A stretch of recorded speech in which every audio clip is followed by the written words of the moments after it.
In a surprising turn of events, China's manufacturing sector has shown signs of life, defying expectations and expanding at its fastest pace in 5 months. This unexpected resurgence, revealed by a private survey on Monday, offers a glimmer of hope amid ongoing economic challenges. But here's where it gets controversial. While the numbers look promising, the underlying factors suggest that this recovery may not be as robust as it appears. According to the RatingDog Manufacturing Purchasing Managers Index, PMI, activity hit 50.5 in August, surpassing economists' forecasts of 49.7. For context, any reading above 50 indicates expansion, while anything below signals contraction. This marks a significant rebound from July's 49.5 and reflects the strongest growth since March. So what's driving this uptick? A closer look reveals that much of the improvement stems from renewed strength in new export orders, bolstered by an extended trade war truce with the United States. Zichun Huang, an economist at Capital Economics, noted that these results highlight the resilience of external demand despite lingering tariffs. However, he cautioned that domestic demand remains sluggish, with only modest gains in overall output and new orders. This raises an important question. Can China sustain this momentum without addressing weaknesses in its internal market?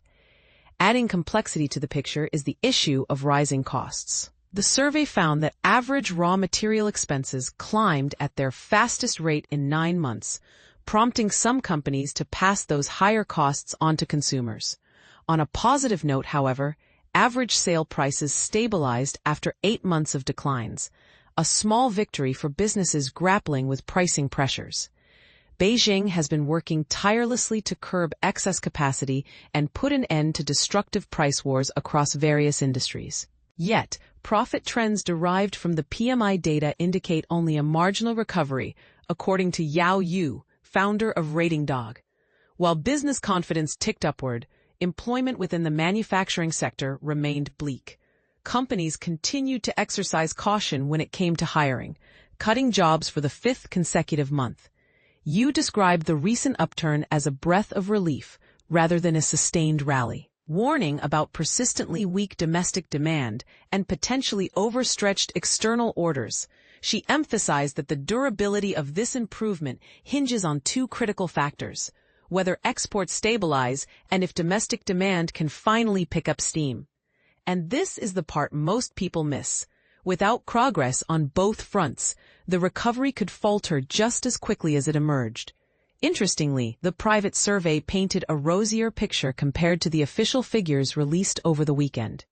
The government's PMI report showed manufacturing activity contracting for the 5th straight month, with a reading of 49.4 versus 49.3 in July. Meanwhile, the non-manufacturing PMI, which includes services and construction, expanded slightly to 50.3 in August, from 50.1 the previous month. Why does this discrepancy exist? Private surveys tend to focus on smaller, export-oriented firms, which number around 500, whereas official PMIs cover a broader sample of over 3,000 companies, many of which operate in upstream sectors.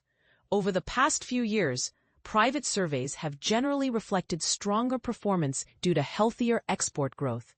China's export growth has indeed exceeded expectations recently, fueled largely by increased shipments to Southeast Asia and Europe.